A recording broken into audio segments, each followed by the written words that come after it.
मोदी सरकार के Pahalgam false flag operation सिंदूर की कामयाबी के दावे बेनकाब हो गए।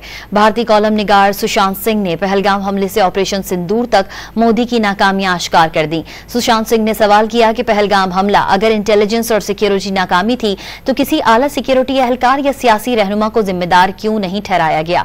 पहलगाम के हमलावरों को पाकिस्तान से जोड़ने का सबूत कहां है। सुशांत सिंह ने इल्जाम आयद किया कि पहलगाम हमले के जवाब में शुरू किए गए ऑपरेशन सिंदूर को फतह के सरकारी बयानिए में तब्दील किया गया।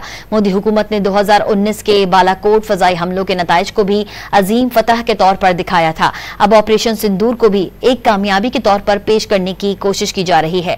भारतीय फिजाइया ने अपने 5 लड़ाका तैयारे गंवाए। हुकूमत स्ट्राइक की कोई सैटेलाइट तस्वीर या वीडियो शवाहिद नजरियाम पर नहीं लाई।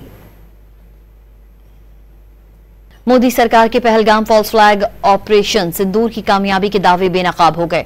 भारतीय कॉलम निगार सुशांत सिंह ने पहलगाम हमले से ऑपरेशन सिंदूर तक मोदी की नाकामियां आश्कार कर दी। सुशांत सिंह ने सवाल किया कि पहलगाम हमला अगर इंटेलिजेंस और सिक्योरिटी नाकामी थी तो किसी आला सिक्योरिटी एहलकार या सियासी रहनुमा को जिम्मेदार क्यों नहीं ठहराया गया।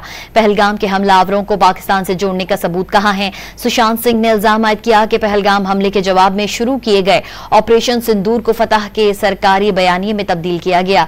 मोदी हुकूमत ने 2019 के बालाकोट फजाई हमलों के नताइज को भी अजीम फतह के तौर पर दिखाया था। अब ऑपरेशन सिंदूर को भी एक कामयाबी के तौर पर पेश करने की कोशिश की जा रही है। भारतीय फिजाइया ने अपने 5 लड़ाका तैयारे गंवाए। हुकूमत स्ट्राइक की कोई सैटेलाइट तस्वीर या वीडियो शवाहिद नजरियाम पर नहीं लाई।